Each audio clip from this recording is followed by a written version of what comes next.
नमस्कार दोस्तों, मैं हूं डॉक्टर मनोज शर्मा, कोटा राजस्थान से Ayurvedic neuro hospital and research centre से मैं आज आपके सामने एक बार फिर उपस्थित हुआ हूं। विषय है एवियन, हिप जॉइंट का एवियन। आज ये एक बहुत ही डरावना शब्द है एक युवा पीढ़ी के लिए।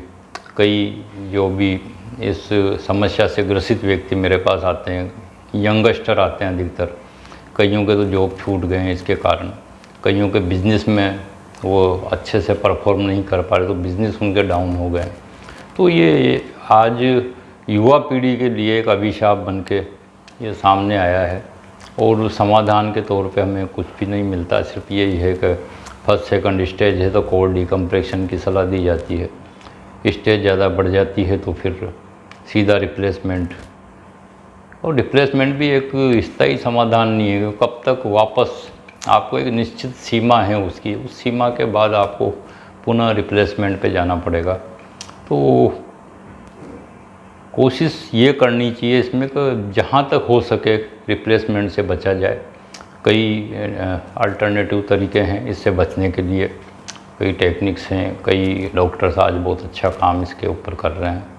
तो प्रयास यही रहना चाहिए कि कैसे भी हिप रिप्लेसमेंट से बचें।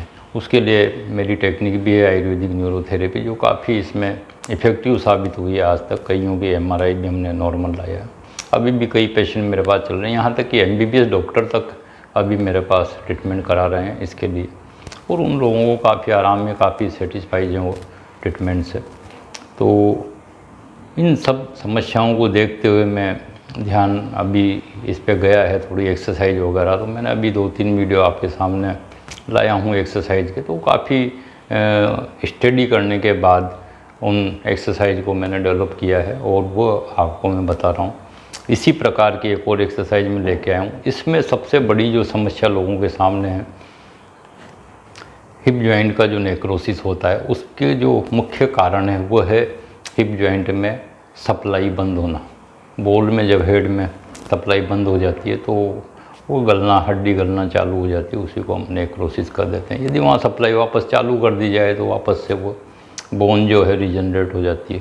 तो जो टेक्निक हमारी है वो तो खैर इस काम के लिए है ही कि उसमें सप्लाई को वापस चालू करके और बोन को रीजनरेट किया जाता है। लेकिन कुछ एक्सरसाइज भी इस तरह की है कि आप यदि घर पे उसको अप्लाई करते हैं तो काफ़ी हद तक आपके हिप जॉइंट में ब्लड सप्लाई का फ्लो बढ़ने से उसमें इम्प्रूवमेंट आपको नज़र आएगा। तो इसी तरह की आज एक एक्सरसाइज मैं आपको बताने वाला हूं, और वो एक्सरसाइज आराम से आप कहीं भी, घर पे, ऑफिस में, कहीं भी समय मिलने पे आप कर सकते हैं।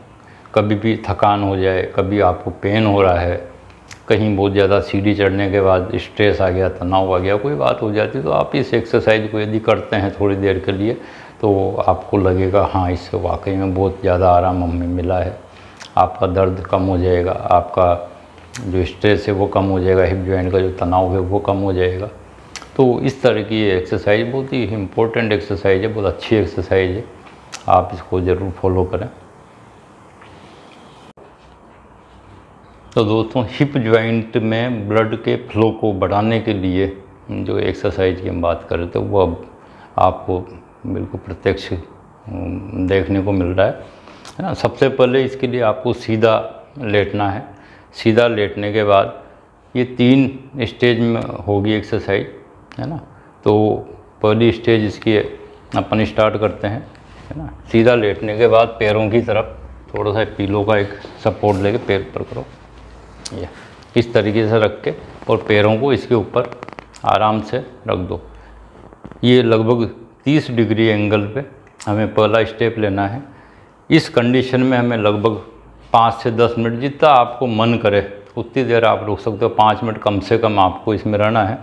इससे ब्लड का फ्लो धीरे धीरे धीरे धीरे धीरे धीरे हिप जॉइंट की तरफ जाएगा, हिप जॉइंट की तरफ जाएगा। वहाँ पे जो भी ब्लड वेसल्स है वो सब एक्टिव होती है इससे, है ना। और जो हिप जॉइंट जो नेक्रोसिस उसमें बना हुआ है उसको थोड़ा सा रीजनरेट होने का समय उसमें मिलता है। इसमें काफ़ी रिलैक्सेशन भी मिलेगा, पेन में भी आपको आराम मिलेगा, हर चीज़ में आराम मिलेगा। ये पहली स्टेज है इस एक्सरसाइज की। दूसरे स्टेज में इस कंडीशन को अपन को 60 डिग्री 60 डिग्री पे अपन को उठा के रखना है। इसके लिए अपन ये तो हमने पिलो का उपयोग किया, 2 या 3 पिलो आप इसमें ले सकते हो। इसके बाद हम कोई स्टूल है, कोई चेयर वगैरह है, उसका इस्तेमाल हम कर सकते हैं इसके लिए। तो हम इसके लिए लेते हैं एक स्टूल, है ना, इसको यहाँ पे रख सकते हो। इसके ऊपर आराम से सीधे रखो, बिल्कुल स्ट्रेट करके पैरों को इस तरह से रखना है। इससे ब्लड फ्लो थोड़ा सा और तेज़ी से हिप जॉइंट की तरफ जाएगा। हिप जॉइंट की तरफ जाने से वहाँ पे मेटाबॉलिज्म बढ़ेगा। मेटाबॉलिज्म बढ़ने से स्वाभाविक है कि सेल्स रिजनरेशन का काम होता है। तो बोन की जो सेल्स डेड हो चुकी है वो सेल्स वापस धीरे धीरे रिजनरेट होगी और आपका हिप जॉइंट जो है वो वापस से शेप लेने लगेगा। एक जितना भी पेन यहाँ पे फील हो रहा है, जितना अपन को तनाव यहाँ पे फील हो रहा है, वो सारा एकदम से रिलैक्स हो जाएगा। इस पोजीशन में भी आपको 5 मिनट कम से कम रहना है।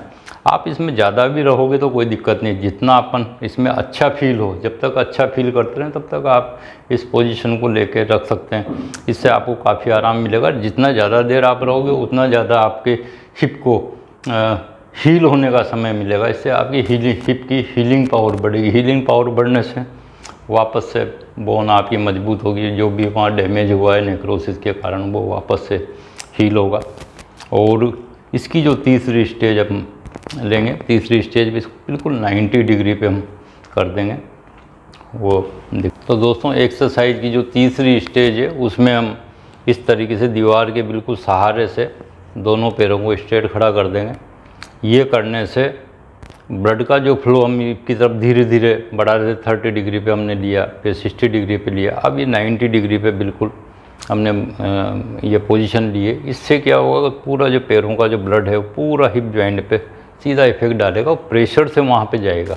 इससे मेटाबॉलिज्म बहुत ज़्यादा फास्ट होगी, वहाँ पे हीलिंग जो सिस्टम है वो मजबूत होगा और आपको पेन में, जकड़न में, हर चीज़ में, हिप जॉइंट की हर जो कंडीशन रहती है सब में आराम मिलेगा। आपको देखने मात्र से ये तीनों स्टेज में लग रहा होगा हाँ वाकई ब्लड का फ्लो हिप की तरफ जा रहा है और इससे स्वाभाविक रूप से हिप जॉइंट को हील होने में मदद मिलती है।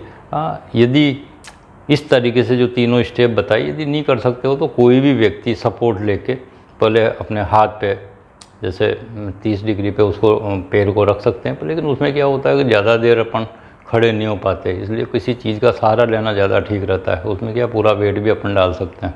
तो ये जो प्रोसेस मैंने बताया, फर्स्ट स्टेज में आप पिलो का इस्तेमाल कर सकते हैं, सेकंड स्टेज में कोई भी स्टूल वगैरह आप ले सकते हैं और तीसरी स्टेज में बिल्कुल दीवार के सहारे इस तरीके से आपको लेट के रहना है। ये तीनों जो प्रोसेस हैं ये धीरे धीरे ब्लड के जो फ्लो है हिप जॉइंट की तरफ उसको फास्ट करने का एक प्रोसेस है।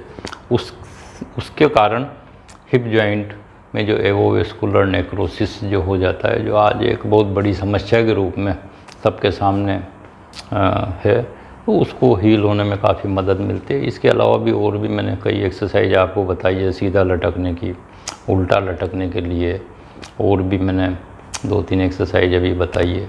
वो सब कोई जॉइंट को फ्री करने के लिए है, कोई स्टिफनेस को ख़त्म करने के लिए है, कोई ब्लड के फ्लो को चालू करने के लिए है, तो कई एक्सरसाइज वहाँ की स्पेस को रिड्यूस करने के लिए। तो सबका अपना अपना महत्व है। इसलिए ओवरऑल जो भी ये मैं एक्सरसाइज आपको बता रहा हूँ तो सारी चीज़ें क्रम से आप फॉलो करते हैं तो बहुत आराम, हर एक्सरसाइज को करने के बाद आपको आराम महसूस होगा। और जो भी इस तरह के जो भी मन बना रहे हों इस तरह का भी हिप रिप्लेसमेंट हम कराने जा रहे हैं या कराने की मन है, तो एक बार अवश्य आयुर्वेदिक न्यूरो हॉस्पिटल कोटा में आप पधारें और यहाँ का ट्रीटमेंट का प्रोसेस देखें। आपको 7 डेज़ के ट्रीटमेंट में ही आपको ये कॉन्फिडेंस आ जाएगा कि हाँ अब हमें रिप्लेसमेंट की आवश्यकता नहीं है। धन्यवाद। जय हिंद, जय आयुर्वेद।